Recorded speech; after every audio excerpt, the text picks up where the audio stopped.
ഇതിനകത്ത് വേറൊരു അഡ്വാൻറ്റേജ് എന്താണെന്ന് വെച്ച് കഴിഞ്ഞാൽ ഈ 78,000 രൂപ സബ്സിഡി നമ്മൾ വന്ന് അടച്ചു കഴിയുമ്പോൾ ഒറ്റയടിക്ക് ഇത് 5 കൊല്ലമായിട്ട് മാറും. അതാണ് ഇതിന്റെ ഒരു ഹൈലൈറ്റ് പോയിന്റ്. അതായത് 5 കൊല്ലം കൊണ്ട് നമുക്ക് ഈ സാധനം നമ്മുടെ പ്ലാന്റ് നമ്മുടെ സ്വന്തമാണ്. KCBക്ക് കൊടുക്കേണ്ട സാധനം നമ്മൾ ഇവർക്ക് കൊടുത്താൽ മതി എന്നുള്ള ഒറ്റ കാര്യമുള്ളൂ.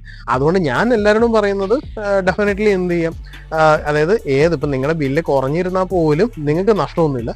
കാരണം ഇത് ലോൺ എടുത്താണ് ചെയ്യുന്നതെന്നുണ്ടെങ്കിൽ നിങ്ങളുടെ കയ്യിൽ പൈസ മുടക്കേണ്ട കാര്യമില്ല. പ്ലസ് ആകെ ചിലവാകുന്ന ചെറിയ എമൗണ്ട് 15,000 രൂപ 20,000 രൂപ മാത്രം നമ്മൾ കണ്ടെത്തിയാൽ മതി. കാരണം ഇനിഷ്യൽ 10% നമ്മൾ കണ്ടെത്തണം. ബാക്കി എമൗണ്ട് നമുക്ക് ബാങ്ക് ലോൺ കിട്ടും, സബ്സിഡി കിട്ടും.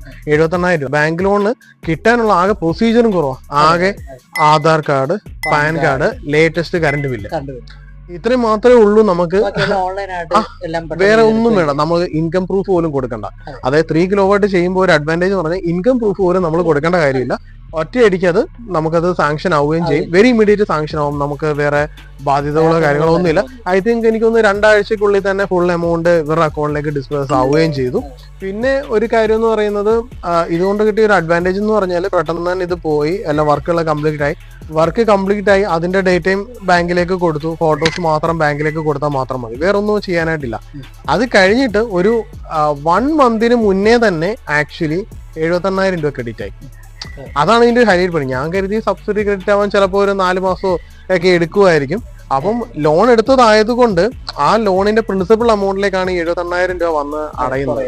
അതും ഒരു അഡ്വാൻറ്റേജ്. കാരണം 78,000 രൂപ ഇതിലേക്ക് അത്രയും കാലാവധി കുറഞ്ഞു കിട്ടി. അതെ പ്രിൻസിപ്പൽ എമൗണ്ടിനകത്ത് വന്നുകൊണ്ട് നമ്മുടെ ടെന്യൂർ കുറഞ്ഞു, അതിന്റെ ഇൻട്രസ്റ്റ് റേറ്റ് കുറഞ്ഞു. ഇപ്പൊ 4 മാസം കഴിഞ്ഞിട്ടാണ് അത് ക്രെഡിറ്റ് ആവുന്നതെന്നുണ്ടെങ്കിൽ ആ 4 മാസം മറ്റേ ഫുൾ എമൗണ്ടിലെ ഇൻട്രസ്റ്റ് പോയിക്കൊണ്ടിരിക്കുകയാണല്ലോ. ഇതാകുമ്പോൾ ഫസ്റ്റ് 1 മാസം പോലും തികയുന്നതിന് മുന്നേ തന്നെ എമൗണ്ട് ക്രെഡിറ്റ് ചെയ്യാം. സോ എനിക്ക് ഫസ്റ്റ് മന്ത് ഓൺവേർഡ്സ് തന്നെ അത് ബെനിഫിറ്റ് ആയിട്ട് വന്നു. അതും ഒരു അഡ്വാൻറ്റേജ് ആണ്. ഞാൻ പറയുന്ന എല്ലാവരും ബാങ്ക് ലോൺ എടുത്ത് നമ്മുടെ കാശ് മുടക്കി ചെയ്യേണ്ട കാര്യമില്ല. കാരണം ബാങ്ക് ലോൺ 7% എന്ന് പറയുന്നത് 10 കൊല്ലം ടെന്യൂർ, അതും സബ്സിഡി വരുന്നതോടുകൂടി അത് 5 കൊല്ലമായിട്ട് മാറുകയും ചെയ്യും.